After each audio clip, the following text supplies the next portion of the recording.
ప్రభువునందు ప్రియ సహోదరి సహోదరులకు యేసుక్రీస్తు వారి పేరున వందనాలు తెలియచేస్తూ ఉన్నాను. యెషయా గ్రంథం తీయండి. యెషయా గ్రంథం 25వ అధ్యాయం 6వ వచనం. యెషయా గ్రంథం 25వ అధ్యాయం 6వ వచనం. ఈ పర్వతముల మీద సైన్యములకు అధిపత్యగు యెహోవా సమస్త జనముల నిమిత్తము క్రొవ్విన వాటితో విందు చేయును. మడ్డి మీద ఉన్న ద్రాక్షరసముతో విందు చేయును. మూలుగులు గల క్రొవ్విన వాటితో విందు చేయును. మడ్డి మీద నిర్మలమైన ద్రాక్షరసముతో విందు చేయును. అలాగే లూకా సువార్త 14వ అధ్యాయం. లూకా సువార్త 14వ అధ్యాయం 15 నుండి 24 వచనాలు. ఆయనతో కూడా భోజన పంక్తిని కూర్చుండిన వారిలో ఒకడు ఈ మాటలు విని, దేవుని రాజ్యములో భోజనము చేయువాడు ధన్యుడని ఆయనతో చెప్పగా, ఆయన అతనితో ఇట్లెనను, ఒక మనుషుడు గొప్ప విందు చేయించి అనేకులను పిలిచెను. విందు కాలమందు అతడు ఇప్పుడు సిద్ధమై ఉన్నది రండని పిలువబడిన వారితో చెప్పుటకు తన దాసుని పంపెను. అయితే వారందరూ ఏక మనసుతో నెపములు చెప్పసాగిరి. మొదటివాడు, నేను ఒక పొలము కొని ఉన్నాను, అవశ్యముగా వెళ్ళి దానిని చూడవలెను, నన్ను క్షమించవలనని నిన్ను వేడుకొనుచున్నానెనను. మరి ఒకడు, నేను 5 జతల ఎడ్లను కొని ఉన్నాను, వాటిని పరీక్షింప వెళ్ళుచున్నాను, నన్ను క్షమించవలనని వేడుకొనుచున్నానెనను. మరి ఒకడు, నేనొక స్త్రీని వివాహము చేసుకొని ఉన్నాను, అందుచేత నేను రాలేనెను. అప్పుడు ఆ దాసుడు తిరిగి వచ్చి ఈ మాటలు తన యజమానునికి తెలియచేయగా, ఆ ఇంటి యజమానుడు కోపపడి, నీవు త్వరగా పట్టణ వీధులలోనికి సందులలోనికి వెళ్ళి బీదలను, అంగహీనులను, కుంటివారిని, గుడ్డివారిని ఇక్కడికి తోడుకొని రమ్మని ఆ దాసునితో చెప్పెను. అంతటా దాసుడు, ప్రభువా, నీకాజ్ఞాపించినట్టు చేసి తిని గాని ఇంకనూ చోటున్నదని చెప్పాను. అందుకు యజమానుడు, నా ఇల్లు నిండునట్లు నీవు రాజ్య మార్గములలోనికి కంచెలలోనికి వెళ్ళి లోపలికి వచ్చుటప్పుడు అక్కడి వారిని బలవంతము చేయము.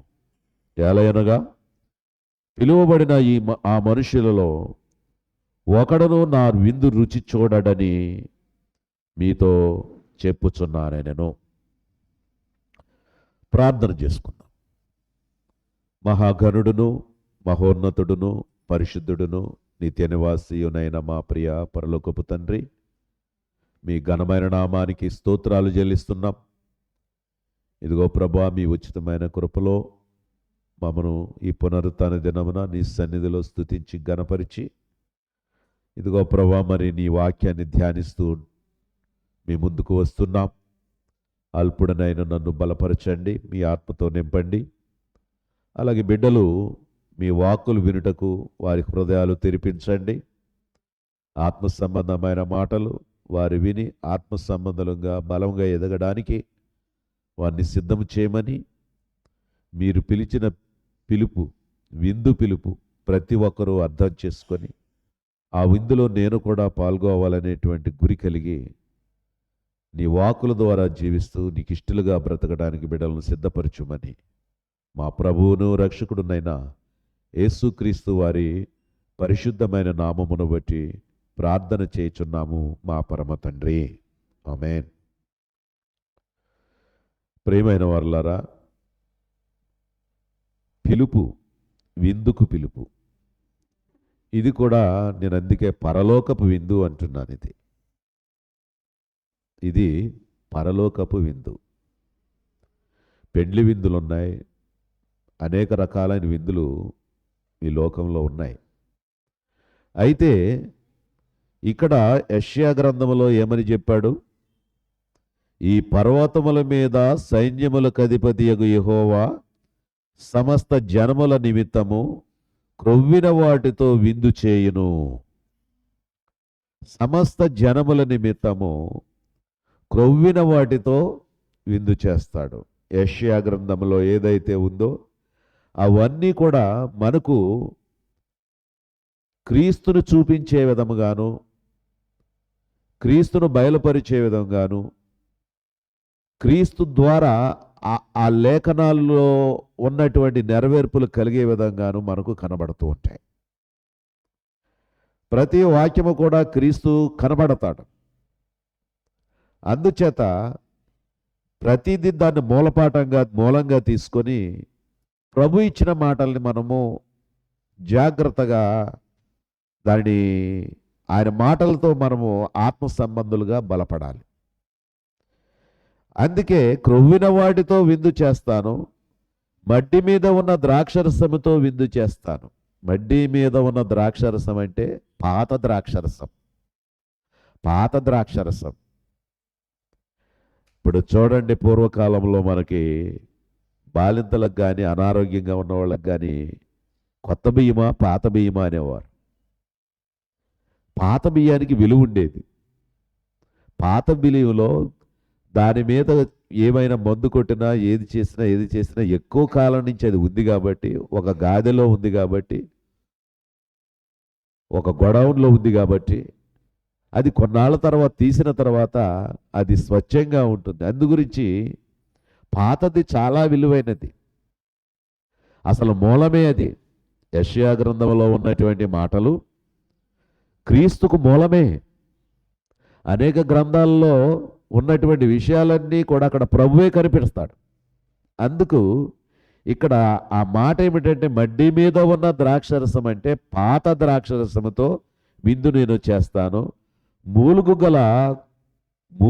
గల క్రొవ్విన వాటితో విందు చేయును, మడ్డి మీద నిర్మలమైన ద్రాక్షరసముతో విందు చేయను. అంటే దేవుని విందు అంటే ఎట్లా ఉంటుందంటే అదొక ప్రత్యేకముగా ఉంటుంది. ప్రభువారు కూడా ఈ లోకంలో అనేక సార్లు చెప్పారు, అమ్మా ఈ నీళ్లు త్రాగే ప్రతివాడు మరలా దప్పిక ఉంటాడు, కానీ నేను ఇచ్చే నీళ్లు త్రాగేవాడు మరలా ఎప్పుడు దప్పిక కొనడు. ఈ ఆహారం తినేవాడు ఎప్పుడైనా, ఈ రొట్టె తినేవాడు మరలా ఆకలి ఉంటాడు, కానీ నేను ఇచ్చే ఆహారం తినేవాడికి ఇంకెప్పుడు ఆకలిది ఉండదు.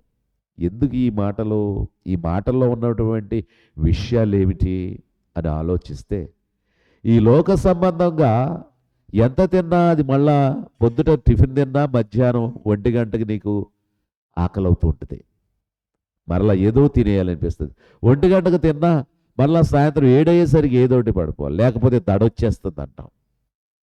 అందుగురించి ఈ శరీరం ఉన్నంత కాలము ఈ లోకంలో ఉన్నటువంటి ఈ ఆహారము మనకి కొంచెం తృప్తినిచ్చేదిగా ఉంటుంది. బ్రతికిన కాలంలో కూడా రోజుకు 3 సార్లు ఏదో ఒకటి తినాలి. అయితే ప్రభు చెప్పేటటువంటి మాటలు ఏమిటంటే, ఆయన పిలుపు ఏమిటంటే, ఆ విందు పిలుపు ప్రతీది కూడా ఉపమానంగా చెప్పేవారు. ఆయన ప్రతీది కూడా ఉపమానంగా చెప్పారు. ఇక్కడ ఏమన్నారు? లూకా సువార్తలో ఉన్నటువంటి వాటిని చూస్తే, భోజన పంక్తిని కూర్చుండి వారిలో, ఆయనతో కూడా భోజన పంక్తిని కూర్చుండిన వారిలో ఒకడు ఈ మాటలు విని ఏమంటున్నాడు? అతను, దేవుని రాజ్యములో భోజనము చేయవాడు ధన్యుడని ప్రభువుతో చెప్పగా. ఎక్కడ ఉన్నాడు అతను? భోజన పంక్తిలో ఉన్నవాడు. అంటే ఆల్రెడీ వచ్చేసాడు, భోజన పంక్తిలో ఉన్నాడు. ఏమంటున్నాడు? సంతోషంతో ఆనందంతో ప్రభువుతో భోజన పంక్తిలో కూర్చున్నవాడు ఏమని అంటున్నాడంటే, దేవుని రాజ్యములో భోజనము చేయవాడు ధన్యుడు. కావలసిన వారు మనకి పిలిస్తే, మంచి కార్డు పట్టుకొచ్చి ఇస్తే, అయ్యో తప్పనిసరిగా వస్తామండి, తప్పనిసరిగా వస్తామండి. మీరు పిలవాలే కానీ ఎంత భాగ్యం. అంటే అతను ధనవంతుడైతే, మంచి విలువ గలవాడుగా కారులో వచ్చి హడావిడిగా వచ్చి కార్డు ఇచ్చి తప్పనిసరిగా రావాలని వెళుతూ ఉంటుంటే ఆ తప్పనిసరిగా వస్తామండి. మానవుని యొక్క నైజం అదే. లేనివాడు వచ్చి అయ్యా వివాహానికి రా, లేకపోతే మా ఇంటి దగ్గర ఇది పెడుతున్నావు రండి అని అంటే అది నువ్వు తక్కువగా చూస్తావు. అయితే ఇక్కడ ప్రభువు చేసే విందులో అతను అంటాడు, దేవుని రాజ్యములో భోజనము చేయువాడు ధన్యుడు అని ప్రభువుతో చెప్పినప్పుడు అప్పుడు ప్రభువారు అంటున్నాడు, ఏమంటున్నాడు? ఒక మనుషుడు గొప్ప విందు చేయించి అనేకులను పిలిచెను. ఒక మనుష్యుడు అంటే ఎవరు? ప్రభువే. ఒక మనుష్యుడు అంటే క్రీస్తే. ఒక మనుష్యుడు గొప్ప విందు చేయించి అనేకులను పిలిచెను. విందు కాలమందు అతడు ఇప్పుడు సిద్ధమై ఉన్నది రెండని పిలువబడిన వారితో చెప్పుటకు తన దాసుని పంపించాడు. సిద్ధము చేశాను రండి. దాసుని పంపించారు. ఆ దాసుని వెళ్ళి ప్రతి ఒక్కరికి చెప్పండి, ఒక మనుషుడు విందు చేస్తున్నాడు, ఆ విందులో మీరందరూ రావాలి. అది అమూల్యమైన విందు, ఈ లోకంలో జరిగే విందు కంటే భిన్నమైన విందు. ఆ విందుకు మీరు రావాలి అని ఎవరిని పంపించాడు? ప్రభువు ఒక దాసుని పంపించాడు. దాసుని పంపిస్తే అయితే వారందరూ ఏక మనసుతో నెపములు చెప్పసాగిరి. ప్రియులారా, ఆలోచన చేయండి. యేసు ప్రభువారు ప్రతిదీ కూడా ఉపమాన రీతిలో చెప్పేవాడైనా, అందుకే ప్రతి మాట కూడా అర్థమయ్యేలాగా చెప్పేవాడు. దాసుని పంపించాడు. విందుకు రమ్మని దాసుని పంపిస్తే వాళ్ళందరూ కూడా ఏం చెప్తున్నారట? నెపాలు చెబుతున్నారు. ఇక్కడ ఉన్నటువంటి లేఖన భాగాన్ని చూడండి. వారందరూ ఏక మనస్సుతో అన్నాడు. ఇక్కడ ఏక మనస్సుతో ఏం చెప్తున్నారు? నెపాలు చెబుతున్నారు. ఏక మనస్సుతో నెపాలు చెప్పసాగరి, మొదటివాడు, నేను ఒక పొలము కొని ఉన్నాను, ఆవశ్యముగా వెళ్ళి దాన్ని చూడవలను, నన్ను క్షమించవలనని నిన్ను వేడుకొనుచున్నాను. ఒకడు మొదటివాడేమంటున్నాడండి? మొదటివాడేమంటున్నాడు? నేను ఒక పొలము కొన్నాను కాబట్టి ఇప్పుడే వెళ్ళి దాన్ని నేను చూడాలి. నేను పొలము కొన్నాను కాబట్టి ఇప్పుడే వెళ్ళి నేను చూడాలి. అందుగురించి ఏమంటున్నాడు? ఇది అర్థం, నేను రాలేను. పొలము కొన్నాడట, అందుగురించి ప్రభువు చేసే విందుకి రాలేడట. ఈరోజు మనమందరము కూడా దేవుని పని అన్నా, దేవుని సన్నిధిలో వాక్యం వినాలన్నా ఎన్ని నెపాలు చెప్పుకుంటున్నాం? నడుము బాధ, నేను రాలేను, కూర్చోలేను అంటావు. ఇంటి దగ్గర పనులన్నీ చేస్తావు. ఇంటి దగ్గర పనులు చేయడానికి నడుము బాధ లేదు, రాలేని విధంగా నువ్వు దాన్ని చిన్నది తల బాధ అంటావు. తల బాధతో నేను రాలేను అంటావు. ఇంటి దగ్గర టీవీయో లేకపోతే ఏదో చూస్తూ ఉంటా. ఇదే ఇక్కడ ఏమంటున్నాడంటే నెపములు ఎంచుచు. అందుకే ప్రియమైన వారలారా, దేవుని పిలుపు విందు కాకపోయినా దేవుని పిలుపు, దేవుని యొక్క వాక్యం వినడానికి మనం సిద్ధపడాలంటే వెంటనే పనులు చక్కబెట్టుకోవాలి. అన్ని క్రమమైన తీరులో చేసుకోవాలి. ఒక క్రమమైన పద్ధతిలో చేసుకోవాలి. దేవునికి ఇవ్వాల్సిన ప్రాధాన్యత దేవునికి ఇచ్చినప్పుడు ఆయన మనల్ని ఒక క్రమములో నడిపిస్తాడు. ఎందుచేతనంటే ఆ ఆశ నీకు ఉండాలి. దేవుని సన్నిధిలో వెళ్ళి కూర్చోవాలి. దేవుడు పిలుస్తున్నాడు, పిలిపే. ఆదివారం పిలిపే, శనివారం పిలిపే. ఇక నియమ కూడికలు దేవుని పిలిపే. అయితే ఇక్కడ చూస్తున్నప్పుడు ఆయన విందు చేస్తాడు, ఆ విందుకు పిలుస్తున్నాడు. ఆ విందుకు పిలిస్తే మొదటివాడు అంటాడు, నేను పొలము కొనుక్కున్నాను అవి చూడాలి. అంటే దాని అర్థం ఏమిటి? దేవుని యొక్క విందు కంటే, దేవుని యొక్క మాట కంటే ఇక్కడ కొనుక్కున్న పొలమే ఎక్కువ. అందుకు ఆవశ్యముగా వెళ్ళి నేను ఇప్పుడు అది చూడాలి. నేను వేసుకోవాలి, అక్కడ కొబ్బరి మొక్క వేయాలి, మామిడి మొక్క వేయాలి, ఏదో చేసుకోవాలి అన్నీ. ఇప్పుడు నేను రాలేను, సారీ. ఇక రెండవ వాడేమంటున్నాడు? మరి ఒకడు, నేను 5 జతల ఎడ్లను కొని ఉన్నాను, వాటిని పరీక్షింప వెళ్ళుచున్నాను, నన్ను క్షమించవలనని వేడుకొంచున్నాను. 5 జతల ఎడ్లంట. 5 జతల ఎడ్లు కొన్నాడు. అందు గురించి వాటిని పరీక్షించాలి, అరకలు కట్టాలి, ఎలా లాగుతున్నాయో చూడాలి, ఎంత బలమైనవో చూడాలి, వాటికి ఏం మేత పెట్టాలో చూడాలి, వాటికి ఏం కావాలో చూసుకోవాలి. వాటిని బట్టి నేను సంతోషిస్తున్నారు కాబట్టి సారీ, నేను కూడా రాలేను. ప్రియమైన వారలారా, ఆలోచన చేయండి. వాటిని పరీక్షింప వెళ్ళుచున్నాను అన్నాడు. 5 జతల ఎడ్లను పరీక్షించడానికి నేను వెళుతున్నాను. కొత్తగా కొన్నాను కదా, వాటి బలము, వాటి శక్తి అన్నీ చూడాలి, వాటి పనితీరు చూడాలి, నాకు ఎంతవరకు ఉపయోగపడతాయో నేను పరీక్షిస్తానికి వెళ్తూ ఉన్నాను అన్నాడు. నన్ను క్షమించుమని వేడుకున్నాడు. మరి ఒకడు ఏమన్నాడు? నేను స్త్రీని వివాహము చేసుకున్నాను, అందుచేత నేను రాలేను. నేను పెళ్లి చేసుకున్నాను కాబట్టి నేను రాలేను. నేను పెళ్లి చేసుకున్నాను, రాలేను.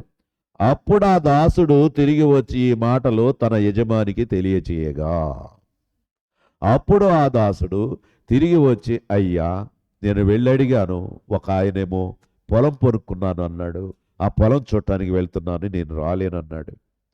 ఒక ఆయనేమో నేను 5 జతల ఎడ్లు కొన్నాను అన్నాడు, ఆ ఎడ్లను పరీక్షించడానికి వెళ్తున్నాను, నేను రాలేను అన్నాడండి. ఒక ఆయనైతే నేను వివాహం చేసుకున్నాను కాబట్టి నేను రాలేను అని అన్నాడండి. అని చెప్పి అక్కడ యజమానికి తెలియజేయగా అన్నాడు. యజమానికి తెలియజేయగా ఆ ఇంటి యజమానుడు కోపపడి, అవును కదా, విందుకు పిలిస్తే యజమాని అవమానపరిచినట్లే. ఆ విందుకు పిలిచినప్పుడు ఎవరైనా రాకపోతే అవమానపరిచినట్టు. అందుకే మనం చూడండి, ఎవరైనా పెళ్ళిళ్ళకి కానీ వాటికి కానీ వెళ్ళకపోతే వాళ్ళ దగ్గర ఏమంటే ఆ రోజు చాలా ఇబ్బంది, ఏమనుకోకంటే ఆయన చేయి పట్టుకున్నా సరే ఇలా ఎదిలించుకొని వెళ్ళిపోతుంటాడు. మా అలాంటి వాళ్ళ ఇంటికి ఎందుకు వస్తారయ్యా మీరు అంటాడు. ఏమిటంటే విందు అనేది చాలా విలువైనది. అందరినీ పిలిచి ఎంతో ఖర్చు పెట్టి విందు చేయిస్తున్నప్పుడు, ఆ విందుకి కావలసిన వారి గెస్ట్లుగా పిలుస్తూ ఉన్నప్పుడు, కావలసిన వారు వాళ్ళు ఎవరెవరైతే పంపించారో వాళ్ళు ఆ యొక్క కబురు చెప్పినప్పుడు, ఆ పిలిపించినప్పుడు వాళ్ళ రాకపోతే ఆ ఇంటి యజమానికి కోపం రాదా? కోపడతాడు. అందుకే ఇక్కడ ప్రభువు కూడా కోపడ్డాడు. ప్రభువు కోపపడి ఏం చేశాడు? నీవు త్వరగా పట్టణపు వీధుల్లోనికి, సందులలోనికి వెళ్ళి బీదలను, అంగహీనులను, కుంటివారిని, గుడ్డివారిని ఇక్కడికి తోడుకొని రమ్మని ఆ దాసునితో చెప్పాను. ఏమిటి దీని అర్థం? పొలం కొన్నానన్నాడు, 5 జతల ఎడ్లు కొన్నానన్నాడు, నేను పెళ్లి చేసుకున్నానన్నాడు. ఇలాగ వస్తే ఆయన కోపం వచ్చింది. ఈయనేమంటున్నాడు ఇప్పుడు? సరే, కోపపడి నువ్వు త్వరగా పట్టణపు వీధులలోనికి, సందులలోనికి వెళ్ళి బేదలను, అంగహీనులను, కుంటివారిని, గుడ్డివారిని ఇక్కడికి తోడుకొని రమ్మని ఆ దాసునితో చెప్పాను. యూదులకు దేవుని సువార్త అందిస్తే యూదులు తిరస్కరించారు. యేసు ప్రభువు యూదులకు అవసరం లేదు. ఇప్పుడు చాలామంది ఇజ్రాయెల్లో ఉన్నారు, వాళ్ళందరూ చెల్తే యేసు ప్రభు గురించి వాళ్ళ అభిప్రాయం ఏమని అంటారు, ఇజ్రాయేలీలు యూదులంటే అసలు యేసు ప్రభు అంటే మేము నమ్మం, యేసు ప్రభుని మేము నమ్మం, తిరస్కరించారు. అందుకే విందుకు పిలిస్తే రాలేదు. విందుకు పిలిస్తే ఇలాంటి చెప్పుకొచ్చారు, మేము రాలేము. యూదులకు రక్షణ అవసరం లేదు. యూదులు ఆశీర్వదించబడ్డారు, ధనవంతులుగా ఉన్నారు, వాళ్ళ యొక్క ఫలస్థానం దేవుడు ఆదరించి కూడా వాళ్ళని పడి లేకపోతే బానిస బ్రతుకు నుంచి లేపినా, బానిస బ్రతుకు నుంచి బయటపెట్టినా, తర్వాత రక్షకుడైన యేసుక్రీస్తుని ఇచ్చిన ఆ రక్షకుడిని సిలువ వేయడం కొరకు, చంపుడు కొరకే వారు పూనుకున్నారు కానీ ఆ రక్షకుడిని పూజించడానికి వారు ఒప్పుకోలేదు.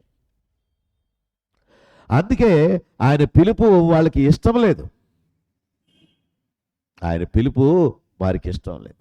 అందుచేత ఇక్కడ నీవు త్వరగా పట్టణం వీధుల్లోనికి, సందుల్లోనికి వెళ్ళి బేదలను, అంగహీనులను, కుంటివారిని, గుడ్డివారిని ఇక్కడికి తోడుకుని రమ్మని ఆ దాసునితో చెప్పని. వీళ్ళెవరు? కుంటివారు, గుడ్డివారు, అంగహీనులు అంటే అర్థం ఏమిటి? ఏమీ లేనివారు. ఏమీ లేని వాడికి ఆకలి బాధ తెలుస్తుంది. ఆ యొక్క ఆకలి బాధ తెలుస్తుంది. అందుగురించి అక్కడ వారికందరికీ చెప్పు, వారికందరికీ చెప్పు, వారు వస్తారు. నేను పిలువబడిన వారు రాలేదు, పిలువబడని వారు వచ్చారు. మనమందరము ఎవరము పిలువబడ్డామా? లేదు. ఆయన ఒక వాక్యం. అందుకే చూచి నమ్మిన వారు కంటే చూడక నమ్మిన వారు ధన్యులు. మనమందరం ఎవరం? చూడలేదు ప్రభువుని, వాక్యాన్ని చూసాం, యేసు ప్రభు రక్షకుడని విశ్వసించాం. ఆయన నా పాపముల కొరకే వచ్చాడు, చనిపోయాడు, నా పాపములు క్షమించాడు, ఆయన దగ్గరకు వెళితే ఆ రక్షణ దొరుకుతుందని మనం విశ్వసించాం. అందుకే అనేక ప్రాంతాల్లో అన్యజనాంగము దగ్గరికి దేవుని యొక్క వాక్యం వెళుతుంది. ఆ రక్షణను వారు సద్వినియోగం చేసుకుంటున్నారు.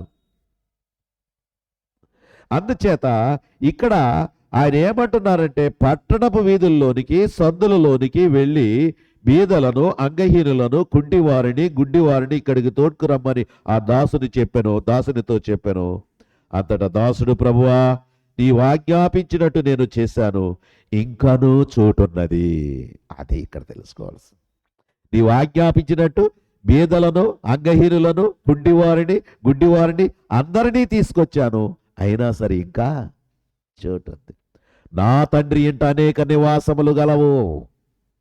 ప్రభువు చెప్పాడు, నా తండ్రి ఇంట అనేక నివాసములు గలవు, లేని ఎడల మీతో చెప్పేవాడినే. అందుచేత ఇక్కడ ఇంకా చోటున్నది, ఇంకా చోటున్నది, ఇంకా చోటున్నది అని చెప్పాను.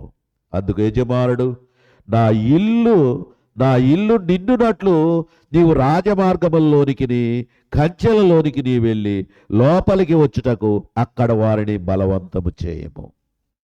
ఇప్పుడు మనం అందరము సువార్త ప్రకటిస్తున్నాం. ఎక్కడికి వెళ్తున్నారు? అదే, ఎక్కడికి వెళ్తున్నారు? నా ఇల్లు నిండునట్లు, నా ఇల్లు నిండునట్లు. ఊరికే పోదు, దూర ప్రాంతాలకు వెళ్ళి సువార్త. ఎక్కడెక్కడో అడుగు పెడుతున్నారు బిడ్డలు, పాదాలు ఆ పత్రికలు పట్టుకుని వెళుతూ ఉన్నారు. ముళ్ళు గుచ్చుకుంటాయి, కంచెలుంటాయి, రకరకాలు ఉంటాయి. వెళ్ళొస్తున్నారు, సువార్త అంటున్నారు అనుకుంటున్నారు. కానీ ఆ సువార్త ప్రకటించి వెళ్ళి వచ్చినప్పుడు పాదాలు సుందరాలని చెప్పేసి అంటున్నాడు ఆయన. ఎవరు? ప్రకటించు వారి పాదాలు. ఇక్కడ క్లారిటీ ఇచ్చాడు ప్రభు. ఆయన, నా ఇల్లు నిండునట్లు నీవు రాజమార్గంలోనికి, కంచెలలోనికి నీ వెళ్ళి లోపలికి వచ్చుటకు అక్కడి వారిని బలవంతము చేయము. ఒకసారి ఎహెచ్కేల్ గ్రంథం తీయండి. ఎహెచ్కేల్ గ్రంథం 2వ అధ్యాయం తీయండి.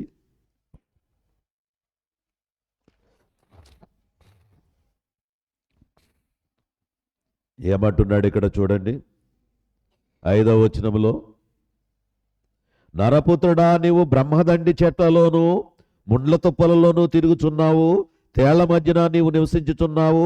అయినను ఆ జనులకు భయపడకము, వారి మాటలకు భయపడకము. వారు తిరుగుబాటు చేయువారు, వారికి భయపడకము.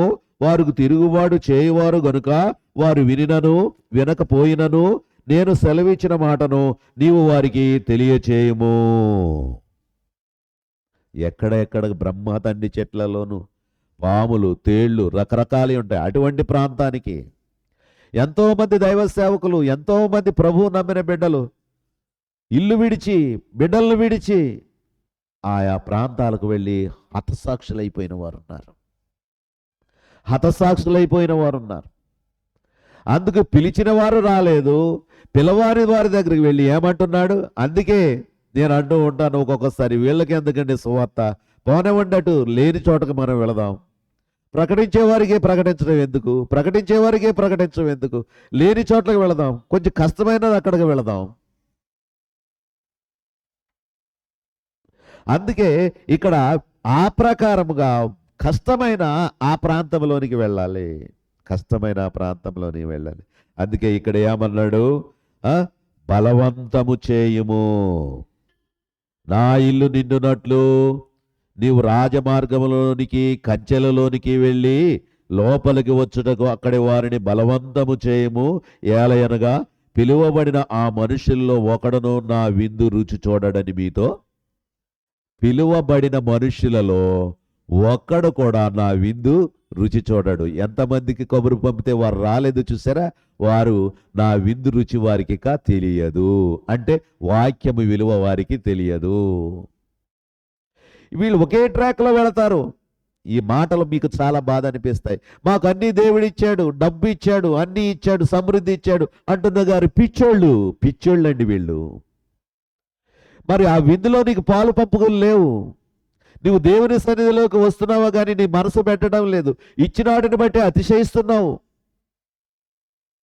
పొలము కొన్నారని అతిశయిస్తున్నావు, 5 జతల ఎద్దులు కొన్నారని అతిశయిస్తాను, అందమైన భార్యను చేసుకున్నారని అతిశయిస్తున్నావు.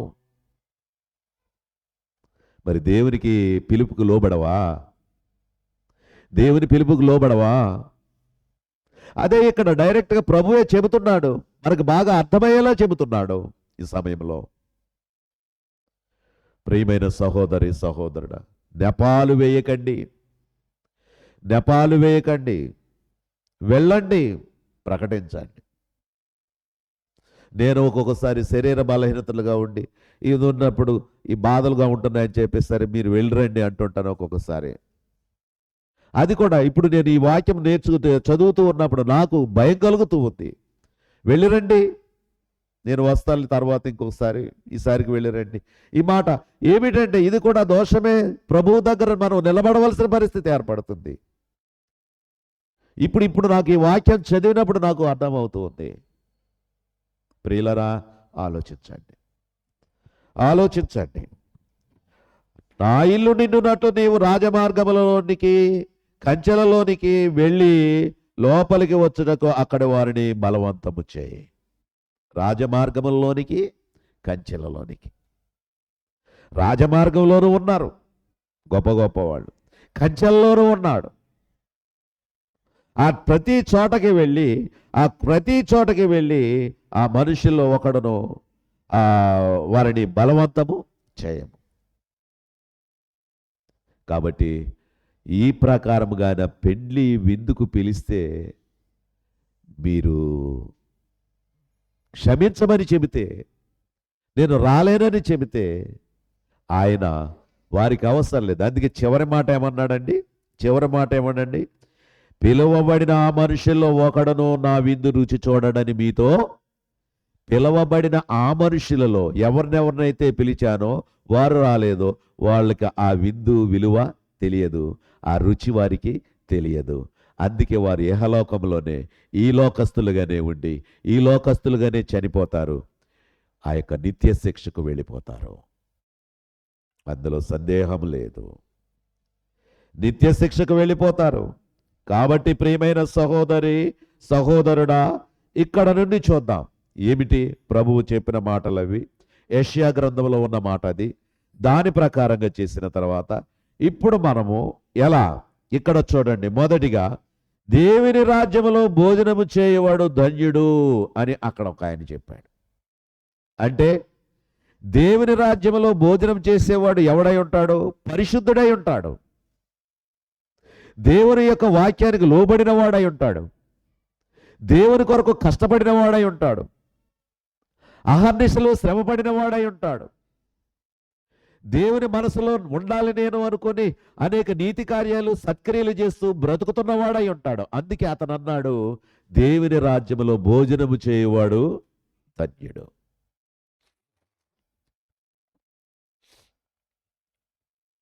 ఇక్కడ చూడండి, ప్రకటనలో ఏమన్నాడు? ఇదిగో తలుపు నుండి తట్టుచున్నాను, ఎవడైనను నా స్వరం విని తలుపు తీసిన ఎడలా. ఎప్పటి నుంచి తడుతున్నాడు తలుపులు? ఎప్పటి నుంచి తడుతున్నాడు?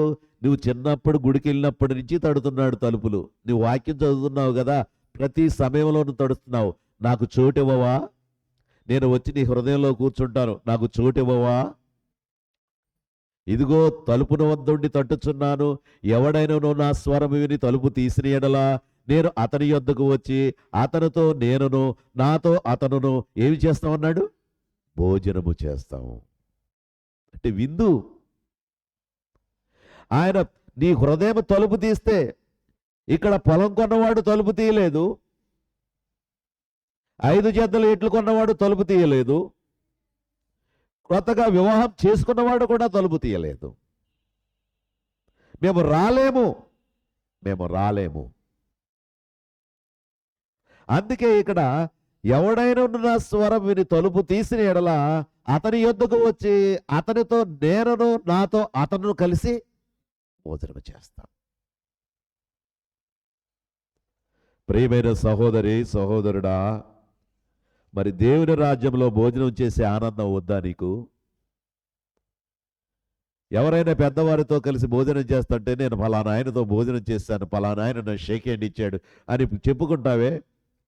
యుగయుగాలు నీకు పరలోకం ఇచ్చి పరలోకములో ఆ ఫలాలనిచ్చి పరలోక ఆనందాన్ని మీకు ఇస్తేటటువంటి ప్రభు విందుకు పిలుస్తుంటే, ఆ విందు ప్రభు నాకు పిలుస్తున్నాడు అని చెప్పి హృదయం, ఆ మనసు నీకు భూలోకంలో ఎందుకు కలగడం లేదు అంటే, ఈ లోకం గొప్పదిగా నీకు కనబడుతుంది. ఈ లోకంలో నీకు కావలసిన ఆ చుట్టాలు బంధువులు వాళ్ళు గొప్పగా కనబడుతున్నారు. వాళ్ళతోటే సరదాగా సాగిపోదాం, అన్నీ చేసుకుందాం అనే విధంగా సాగిపోతున్నారు. కానీ ఆయన పిలుపుకి విలువనిచ్చి ఆయన్ని హృదయంలో చేర్చుకుని ఆయన విందుకి రావడానికి ఇష్టపడుతున్నారా? అందుకే ఆయన ఆ మాటలు చెబుతూ ఉన్నాడు. ప్రకటన గ్రంథం 19వ అధ్యాయం 9వ వచనం కూడా చూడండి. దేవుని రాజ్యంలో భోజనం చేసేవాడు ధన్యుడు ఎలాగో ఇక్కడ చెప్పిన మాట ఆయనతో చెప్పినప్పుడు ప్రకటన 19:9లో, మరియు అతడు నాతో ఇలాగూ చెప్పెను, గొర్రె పిల్ల పెండ్లి విందుకు పిలువబడిన వారు ధన్యులని వ్రాయము. గొర్రె పిల్ల పెండ్లి విందుకు పిలువబడిన వారు ధన్యులని వ్రాయము. మరియు ఈ మాటలు దేవుని యథార్థమైన మాటలని నాతో చెప్పెను. ఈ మాటలు దేవుని యథార్థమైన మాటలని నాతో చెప్పెను. పెండ్లి పిలుపు కార్డు వచ్చిందా? అదే విందుకు, ప్రభువు పిలిచినటువంటి విందుకు కార్డు వచ్చిందా? ఎన్ని సంవత్సరాల నుంచి కార్డు వేస్తున్నాడు నీకు? ఎంతమంది సేవకులు వచ్చి నీకు కార్డు పంచి పెడుతున్నారు? ఎంతమంది సేవకులు వచ్చి ఆ మీటింగ్లో ఆ యొక్క సమాచారం అందించి వెళుతున్నారు? అయితే ఆ విందులో పాల్గొనడానికి నువ్వు సిద్ధపడుతున్నావా? విందులో పాల్గొనడానికి సిద్ధపడుతున్నావా? యేసుని హృదయంలో చేర్చుకొని, ప్రభువా నేను బలంగా మీతోనే ఉంటాను, మీరు నాతోనే ఉండాలి, కాబట్టి మీరు పిలిచిన విందు ఆ పరలోకములో ఈ లోకాన్ని విడిచి వెళ్ళిన తర్వాత ఆ విందులో నేను ఉంటాను ప్రభువా అనే నమ్మకంతో నువ్వు జీవిస్తున్నావా? ఆలోచన చేయి. అందుకే అతడు నాతో ఎలాగూ చెప్పాను, గొర్రె పిల్ల పెండ్లి విందుకు పిలువబడిన వారు ధన్యులని వ్రాయము. మరి ఈ మాటలు దేవుని యథార్థమైన మాటలని నాతో చెప్పాను. రెండవదిగా, అక్కడ బహుజనులు కూడి ఉంటారు. ఎక్కడ? అక్కడ బహుజనులు కూడి ఉంటారు. ఈ జనులు ఎట్లాంటి వారు? అక్కడ బహుజనులు కూడి ఉంటారు. లూకాసు వార్త 19వ అధ్యాయం 29వ వచనము చూద్దామా? ఎక్కడెక్కడ వారు వీళ్ళంతా? లూకాసు వార్త 13వ అధ్యాయం 29వ వచనం. మరియు జనులు తూర్పు నుండి, పడమట నుండి, ఉత్తరము నుండి, దక్షిణము నుండి కూడి వచ్చి దేవుని రాజ్యమందు కూర్చుందురు. ఎక్కడి నుంచట? తూర్పు నుండి, పడమట నుండి, ఉత్తరము నుండి, దక్షిణము నుండి కూడి వచ్చి ఎక్కడ కూర్చుంటారట? దేవుని రాజ్యములో, ఆ విందులో కూర్చుంటారు. ఆ విందులో కూర్చుంటారు. నేను అప్పుడు దుబాయ్ వెళ్ళాను కదా. దుబాయ్ వెళితే అబుదాబి అనే ప్రాంతానికి వెళ్తే అక్కడ చాలా సంఘాలు ఉన్నాయి. చాలా సంఘాలు అంటే నాకు వెంటనే ఈ వాక్యం గుర్తొచ్చింది. ఎలాగో తెలుసా? అక్కడ నీగ్రోస్ సౌత్ ఆఫ్రికా వాళ్ళు ఉన్నారు, వాళ్ళు కూడా ఆరాధిస్తున్నారు. ఇంకొక చోట కొరియా వాళ్ళు ఉన్నారు, వారు వస్తున్నారు, వేరే చోటకు వెళ్తున్నారు వాళ్ళు. అట్లా ఇంచుమించు నాకు అక్కడ ఒక 10 శాఖల జనులను చూశాను నేను ఆ కొంచెం సేపట్లో. ఆ 10 శాఖలను జనులను చూసిన వెంటనే అప్పుడు ఈ వాక్యం నాకు బాగా గుర్తొచ్చి బలపడిపోయాను. చూసారా ప్రభు చెప్పిన వాక్యం? తూర్పు నుండి, పడమట నుండి, ఉత్తరము నుండి, దక్షిణము నుండి ఎక్కడికి వస్తున్నారు? అక్కడ పనిచేసేటటువంటి ప్రాంతములకు వచ్చేసి అన్ని జనాంగాల్ని కూడా అక్కడ మనం చూస్తున్నాం. మనవాళ్ళు చూడండి, పని చేసి వెళ్తే శ్రీలంక ఆవిడ ఉంది మా ఇంట్లో అంటది, ఇంకొక ఆవిడ అంటే ఫిలిపిన్ ఆవిడ ఉంది మా ఇంట్లో అంటది. వీళ్ళెవరు కూడా ఆయా దేశాల్లో ఉన్నవాళ్ళు. ఆయా దేశాల్లో ఉన్నవారు అక్కడికి చేరినప్పుడు ఈ దేశం వారా, మీ దేశం ఎలా ఉంటుంది, మీ దేశం ఎలా ఉంటుంది, మీ దేశం చట్టం ఎలా ఉంటుంది, మీ దేశం రూల్ ఎలా ఉంటుంది అని అన్ని దేశాల వాళ్ళు ఎక్కడ కూడుకుంటున్నారు? దేవుని యొక్క సన్నిధిలో కూర్చుంటున్నారు. దేవుని సన్నిధిలో కూర్చుంటున్నారు. అక్కడ నాకు అనుభూతి కలిగింది. తూర్పు నుండి, పడమట నుండి, దక్షిణం నుండి, ఉత్తరము నుండి దిగి వచ్చి ఎక్కడ దేవుని రాజ్యమందు కూర్చుందరు. ఎలా కూర్చున్నారు వీళ్ళు? పిలువబడిన వారు, అంటే ఆ పిలుపు అందుకొని అంగీకరించిన వారు, నేను పాపినని ఒప్పుకున్నవారు. ప్రభువా నా పాపములు క్షమించు, నేను పరిశుద్ధంగా బ్రతుకుతున్నాను, నీవు సిద్ధపరిచినటువంటి విందులోనికి, ఆ రాజ్యంలోనికి రావడానికి నేను సిద్ధముగా ఉన్నాను. అందుకు ఇక్కడ భూలోకములో అన్నీ వదులుకుంటున్నాను. ఎందుకని వారు మనమంతే కూడబెట్టుకుంటాం దాచుకుంటున్నాం, కానీ అక్కడ ఉన్నటువంటి వాళ్ళు పట్టుకొచ్చి పంచిపెడుతున్నారు. కారణం ఏమిటి? వాళ్ళ ఆస్తులు పట్టుకొచ్చి పంచిపెడుతున్నారు. వాళ్ళ ఆస్తులు పట్టుకొచ్చి పంచిపెట్టి వారందరికీ దేవుని యొక్క సువార్తను అందిస్తారు. ఎవరు గొప్పవాళ్ళు? మన ఆస్తులు మనతో వస్తాయా? కొన్ని ఆత్మలు రక్షించే విధానం, ఆ విందులో చేర్చే విధానంగా వాళ్ళందరూ సిద్ధపరుస్తున్నారు కదా.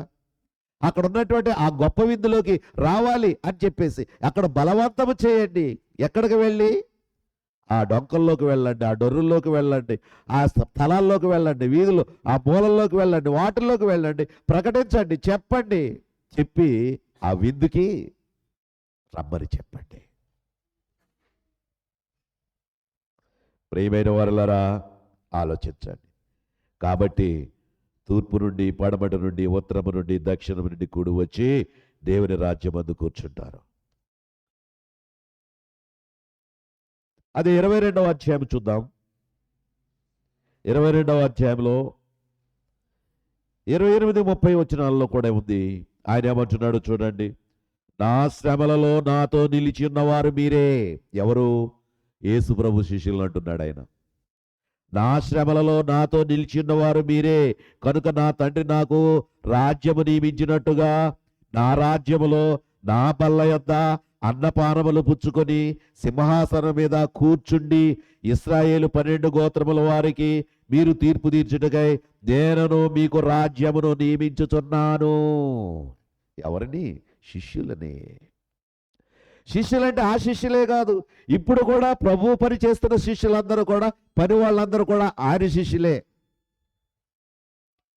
అయితే ప్రధాన శిష్యులు వారు 12 మంది అక్కడ ఉన్నారు కాబట్టి వారితో చెబుతున్నటువంటి మాట ఏమిటి అంటే, నా శ్రమలలో నాతో నిలిచి ఉన్నవారు మీరే, కాబట్టి నా తండ్రి నాకు రాజ్యమును నియమించినట్టుగా నా రాజ్యములో నా బల్ల యొద్ద అన్నపానములు పుచ్చుకొని సింహాసనముల మీద కూర్చుండి ఇశ్రాయేలు 12 గోత్రముల వారికి మీరు తీర్పు తీర్చుటకై నేను మీకు రాజ్యమును నియమించి ఉన్నాను. ఏమన్నాడు ఇక్కడ?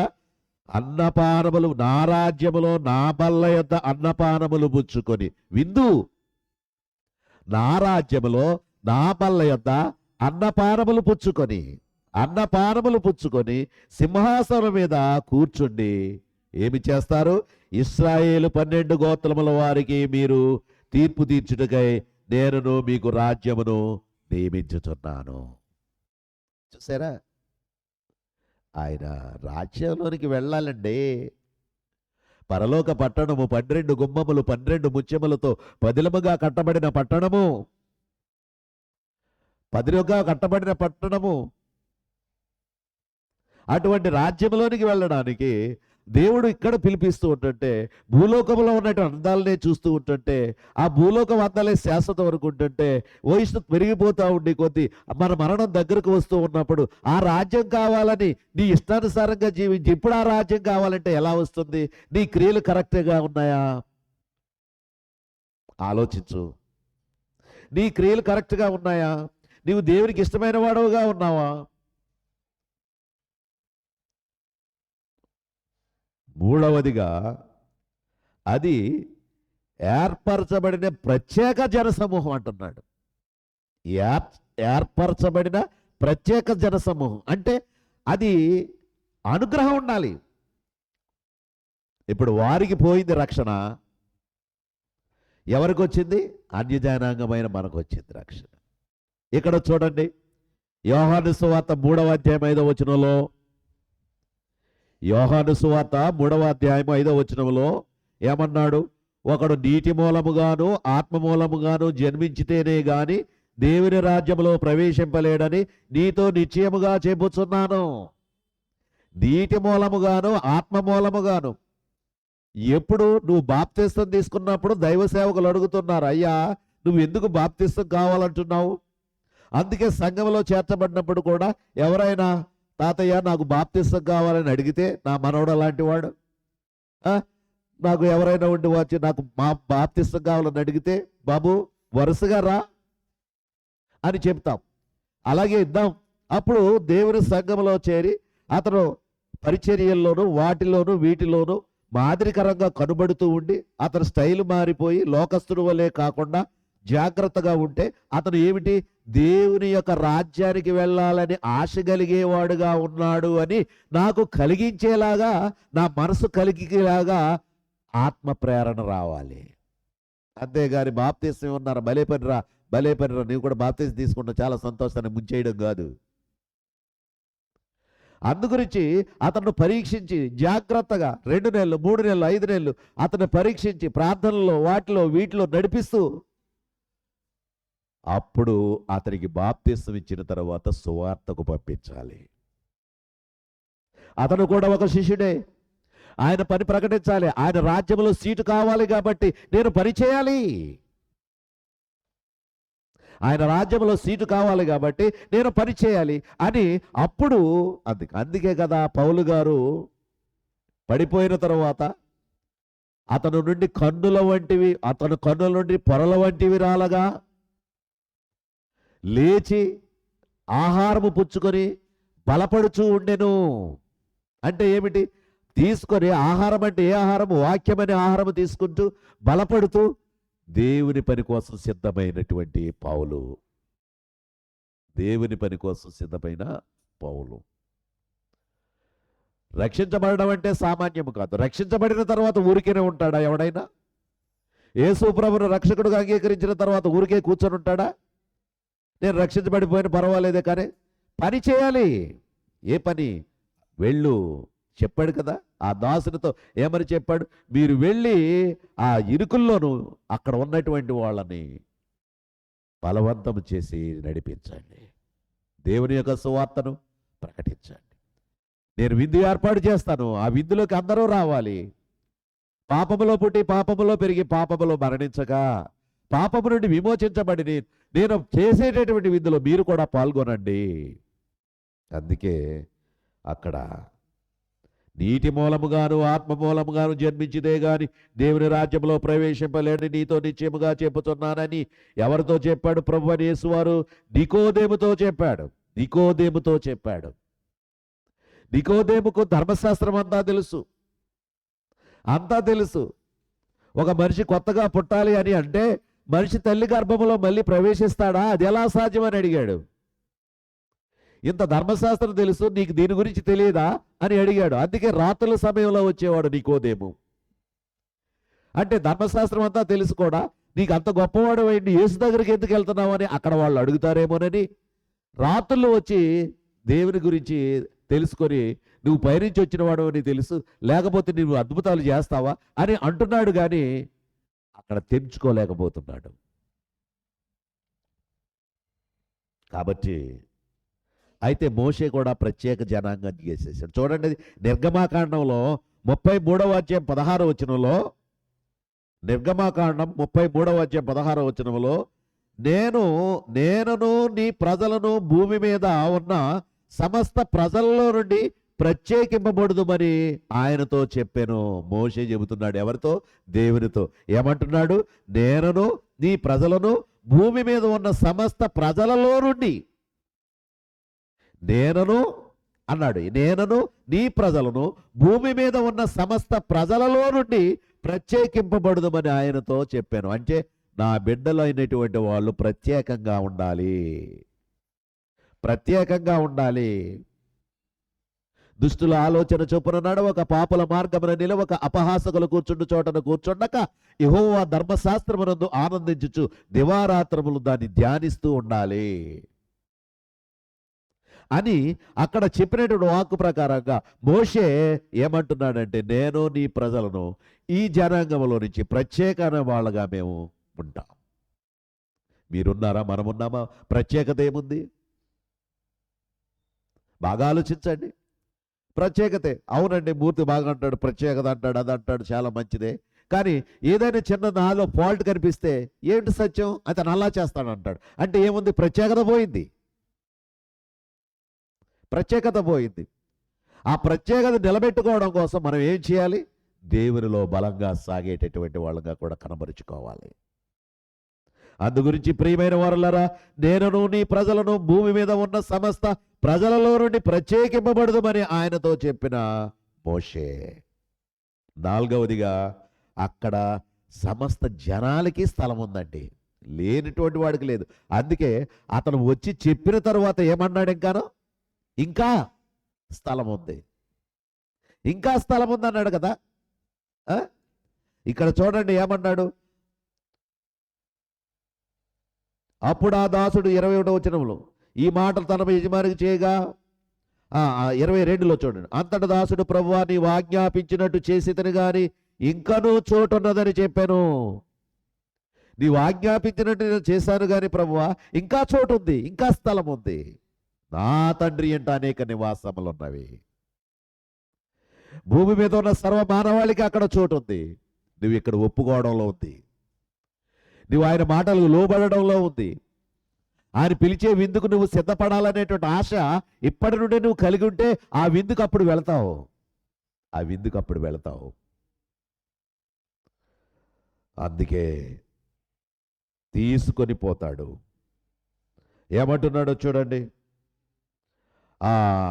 అదే 14:2-3లో, నా తండ్రి అంటే అనేక నివాసములు గలవు, లేని ఎడల మీతో చెప్పుదును, మీకు స్థలము సిద్ధపరచ వెళుచున్నాను. నేను వెళ్ళి మీకు స్థలము సిద్ధపరచున్నప్పుడు నేనుండు స్థలములో మీరే ఉండులాగున మరలా వచ్చి నా యొద్ద ఉండుటకు మిమ్మును తీసుకొని వెళతారు. మరలా వచ్చి తీసుకొని వెళతాడట, తీసుకొని పోవదును. కొరింథీయులకు రాసిన 2వ పత్రికలో కూడా చూడండి.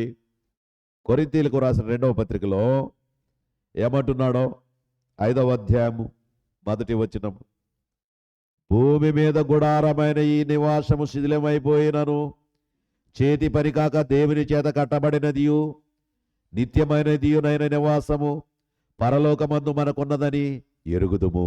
ఉన్నదా? హైదరాబాద్లో ఉందండి మాకు ఫ్లాట్, వైజాగ్లో ఉందండి మాకు ఫ్లాట్, ఇంకా ఎక్కడెక్కడో మాకు ఫ్లాట్లు ఉన్నాయండి. మంచిదే. ఫ్లాట్లు నీతో వస్తాయా? ఆ ఫ్లాట్లు నీతో వస్తాయా? నీ లోపల ఉన్నటువంటి నీ కిడ్నీ నిన్ను మోసం చేస్తుంది. క్రియేటినైన్ పెరిగిపోయి కిడ్నీ పాడైపోతుంది. ఇది నీకు తెలుసా? ఫ్లాట్లు ఏం చేసుకుంటావు? ఇదే అనుకూల సమయం అనుకో, ఇదే రక్షణ దినం అనుకో. యేసు ప్రభువా నాకు ఒక ఫ్లాట్ కావాలి, అక్కడ నాకు ఒక నివాసం కావాలి, నా విందులో నేను ఉండాలి అని చెప్పి దేవుని దగ్గర వేడుకుంటే ఇప్పుడే ఆయన చేస్తాడు. అలా వేడుకోరు. ఒకవేళ ఆ కిడ్నీ పాడైపోతా ఉంటే, ప్రభువా నా కిడ్నీని బాగు చేయి, కిడ్నీని బాగు చేయి, ఇదిగో ఇడ్లీలే తింటున్నాను, అవి తింటున్నాను, ఇవి తింటున్నాను, కిడ్నీ పాడవకుండా అన్నీ ఇలా తింటున్నాను, బాగు చేయి ప్రభు, బాగు చేయి ప్రభు, బాగు చేయి ప్రభు అంటాడు. కానీ ప్రభువా నీ రాజ్యంలో చేర్చుకోవడానికి నాకు సీట్ ఏర్పాటు చేయి ప్రభు అని ఎవరైనా ప్రార్థనలు చేస్తున్నారా? నీ రాజ్యంలో నాకు స్థలం ఇవ్వు ప్రభు అని ప్రార్థనలు చేస్తున్నారా? ఎవరన్నా బాగోపోతే వారి కొరకు ప్రార్థన చేయండి, వారి కొరకు ప్రార్థన చేయండి. చేస్తాం, అది సంఘం తప్పనిసరిగా చేయాలి. ఓకే. అయితే అతను రక్షణ కొరకు కూడా ప్రార్థన చేయాలి కదా. దేవుని మాటలు లోబడటం కొరకు కూడా ప్రార్థన చేయాలి కదా. ఎంతకాలం వారి కొరకు ప్రార్థనలు చేసి వారు ఇలా ఉండాలి, వారు అలా మారాలి, వాళ్ళు మారరు, వాళ్ళు అలాగే ఉంటారు. ఆ పాపములోనే పుట్టి పాపములో పెరిగి పాపములో మరణించేటటువంటి స్థితి ఎంత దౌర్భాగ్యం. ప్రియమైన సహోదరి సహోదరులారా, అందుగురించి అది ఎందుకు పోతుంది, ఆ లివర్ ఎందుకు పోతుంది, ఆ కిడ్నీ ఎందుకు పోతుంది, ఆ కడుపులో ఉన్నటువంటి ట్యూమర్ ఏమవుతుంది, ఇవన్నీ ఒక్కొక్కటి తయారవుతున్నాయి, కంతులు అవి ఇవి తయారవుతున్నాయి. వీటికి స్వస్థత కావాలంటున్నారు. వీళ్ళు కూడా స్వస్థత సంబంధించిన వాటి కోసమే వాళ్ళు ప్రోత్సహించి నడిపిస్తున్నారు. కానీ దేవుని రాజ్యంలో విందు ఒకటి జరుగుతుంది. ఆ విందుకు వీళ్ళని ఏర్పాటు చేయాలనేటువంటి ఆలోచన ఇక్కడ ఉన్నటువంటి వారిలో చాలామంది లేదు. ఆ విధంగా చెప్పి ఆ విధంగా వాళ్ళు పబ్బం గడుపుకుంటూ వాళ్ళకు కావలసినన్ని ఏర్పాటు చేసుకుంటున్నారు. ఇక్కడ వైజాగ్లోను, అక్కడ హైదరాబాద్లోను, అక్కడ విజయవాడలో, ఎక్కడైతే అక్కడ వాళ్ళు స్థలాలు కొనుక్కొని వాళ్ళు ఫ్లాట్లు కట్టుకుంటున్నారు. మరి దేవుని యొక్క రాజ్యంలో ఉన్నదా? ఆలోచించండి. సత్యం మాట్లాడుకుందాం, దేవుని యొక్క వాక్కులు మాట్లాడుకుందాం. దేవుని యొక్క వాక్కు ఆత్మ ద్వారా మనం నడిపింపబడదాం. ఆత్మ సంబంధమైన తలంపులతో మనం నిలబడదాం. బాగా ఆలోచిద్దాం. ఎంతమందిని చూడడం లేదు, ఎంతమందిని చూడడం లేదు. అంతలో కనబడే అంతలో మాయమైపోయేటటువంటి విధానం. కాబట్టి ప్రియమైన సహోదరి సహోదరులారా, ఆ గుడారమైన ఈ నివాసం శిథిలమైపోయినా కూడా చేతి పని కాక దేవుని చేత కట్టబడినది నిత్యమైనది నివాసము ఎక్కడున్నది ఎరుగుదాం మనము? పరలోకమందు ఉన్నది. ఆ పరలోకములో ఆ నివాసము కొరకు మనం ప్రాకులాడుతున్నాం. అందుకే ఆ పరలోకపులో ఆ నివాసం ఉన్నప్పుడు అక్కడ విందు. ఇక్కడ ప్రభువైన యేసుక్రీస్తు వారు దాని గురించి ఇక్కడ చెప్పాడు. ఏమనంటే అదే, ఆయన ఒక మనుష్యుడు గొప్ప విందు చేయించి అనేకులను పిలిచాడు.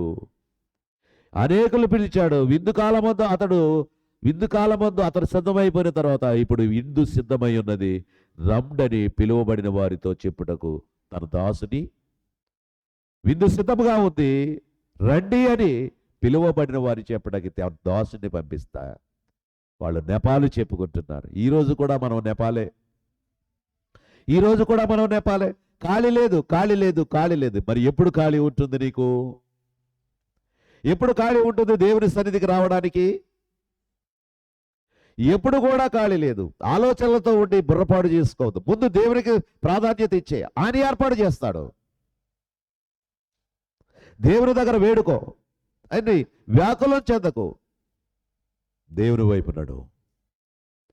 దేవుడు తప్పనిసరిగా నీ కార్యాలు ఆయన చూస్తాడు.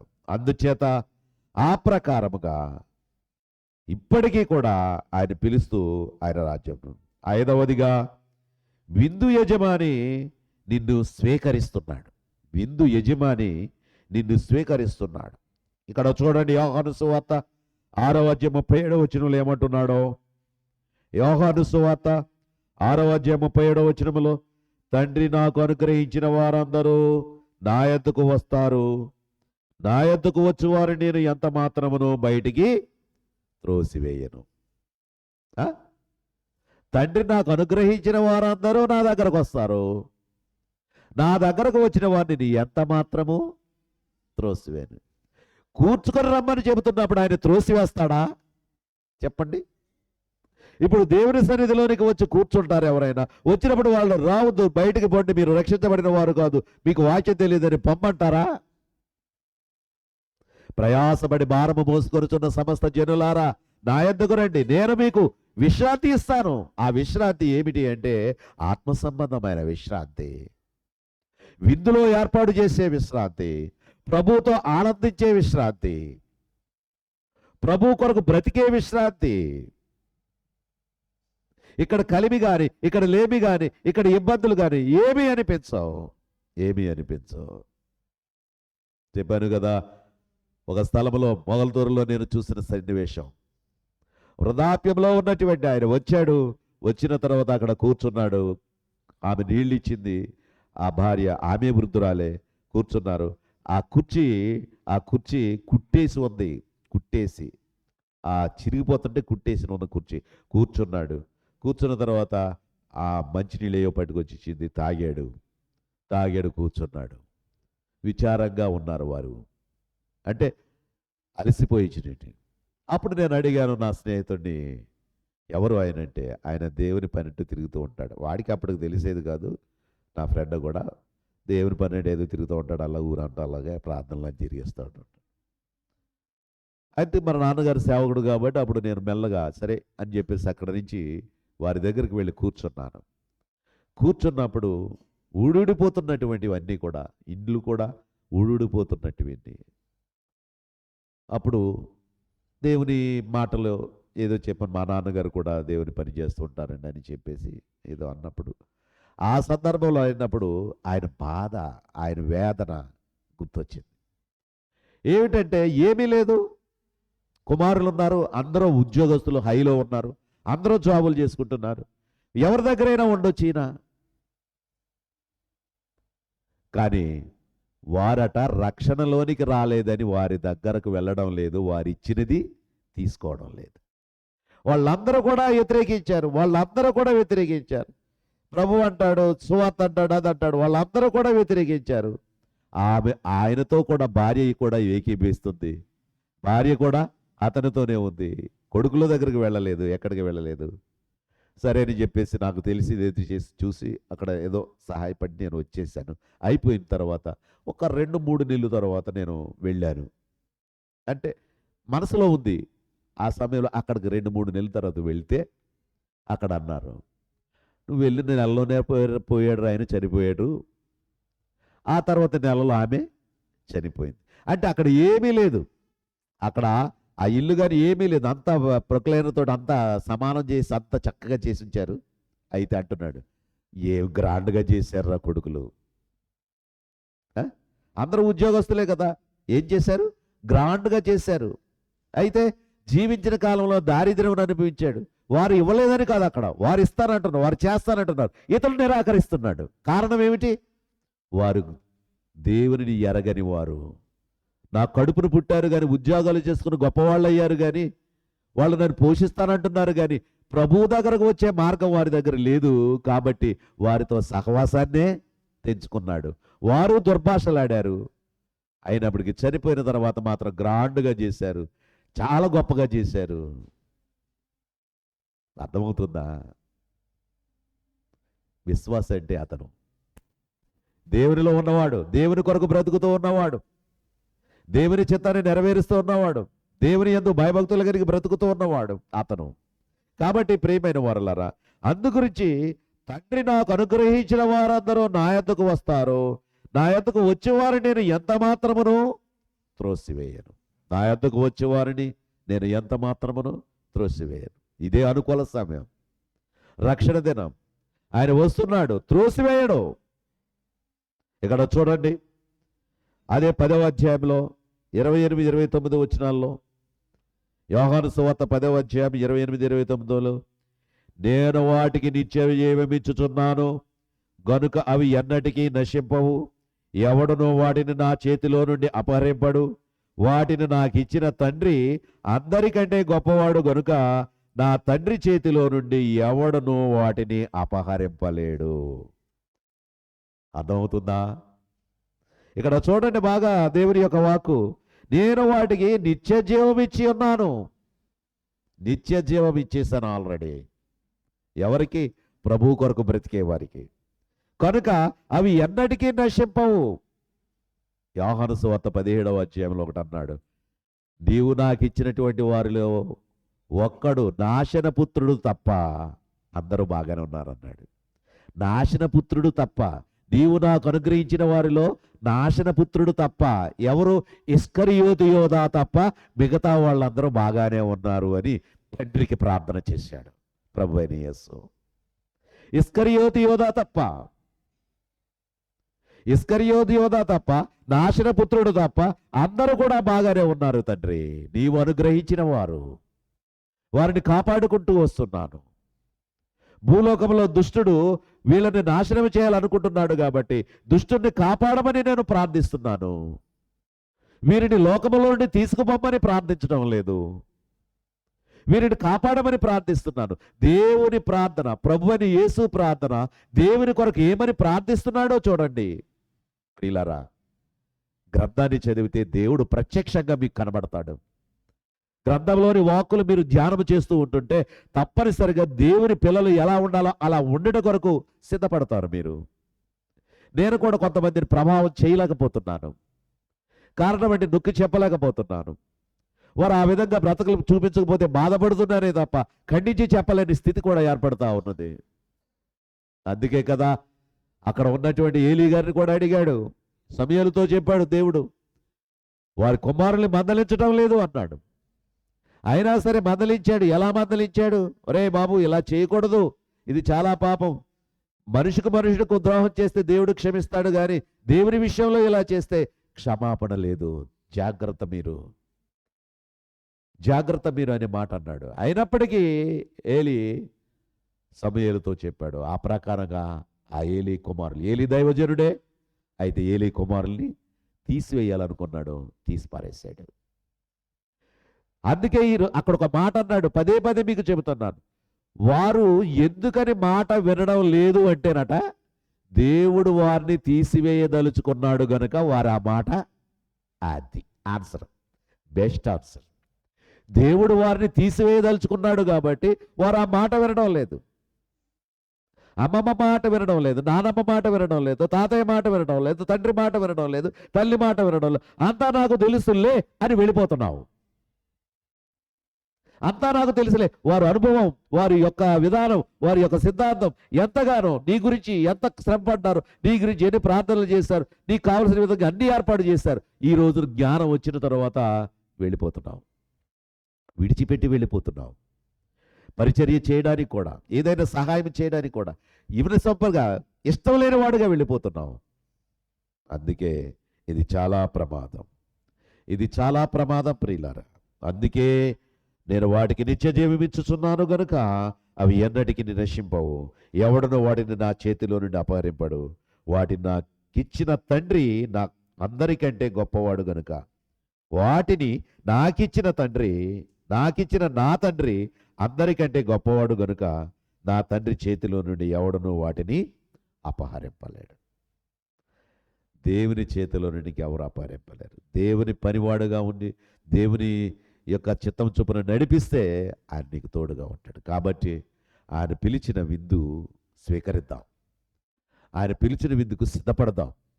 లోక జ్ఞానం కానీ లోక సంబంధమైన మాటలు కానీ మనకు అవసరం లేదు, కానీ ఆత్మ సంబంధ మాటలతో బలపడి ప్రభువుని గణపరుస్తాం ఆయన. అందుకే ఆ మాట మరొకసారి గుర్తు చేస్తున్నాను. ఏమిటి అంటే 14వ అధ్యాయంలో ఉన్నటువంటి ఆ చివరి మాట, అందుకు ఆ యజమానుడు 23వ వచనంలో, అందుకు ఆ యజమానుడు నా ఇల్లు నిండుకొనున్నట్టు నీవు రాజమార్గంలోనికి కంచెలలోనికి వెళ్ళి లోపలికి వచ్చుటకు అక్కడ వారిని బలవంతము చేయము. ఎలయనగా పిలువబడిన ఆ మనుష్యులలో ఒకడును నా విందు రుచి చూడడని మీతో చెప్పుచున్నాను. పిలువబడిన మనుష్యుల్లో ఒక్కడు కూడా ఆ విందు రుచి చూడడు. ఎవరైతే పిలువబడిన తర్వాత వచ్చి ఆయన మాటలను విని దాని ప్రకారంగా నడిచి ఆ విందుకు సిద్ధమవుతారో వారు ఆయనకి ఇష్టలు. కాబట్టి అటు రీతిగా మనము సిద్ధపడి ఆత్మ సంబంధులుగా ఆ విందులో పాల్గొందాం. ప్రార్థన చేసుకుందాం. ప్రేమగల తండ్రి, కృపగలిగిన ప్రభువా, ఇంతవరకు ప్రభు అల్పుడనైన నిలువబెట్టి నా కొద్దిపాటి జ్ఞానంతో బిడ్డలకి ఈ వాక్యాన్ని అందిస్తున్నాను. ప్రభువా, ఇది నా జ్ఞానము కాదు, ఆత్మ సంబంధమైన ఆరాటంతో బిడ్డలు అర్థం చేసుకుంటారని, దాని ప్రకారం జీవిస్తారని ఉద్దేశం కలిగి ప్రభువా వివరిస్తూ ఉంటుండగా మీరు కార్యం చేయండి. ఏ ఒక్కరూ కూడా నశించిపోకుండా నిత్య జీవానికి వారసులు కావడానికి కృప చూపించుమని, మీ విందులో మేమందరం పాల్గొనే ధన్యత మాకు అనుగ్రహించుమని యేసు నామమున అడుగుచున్నాము తండ్రి. ఆమేన్. అందరికీ వందనాలండి. God bless you all.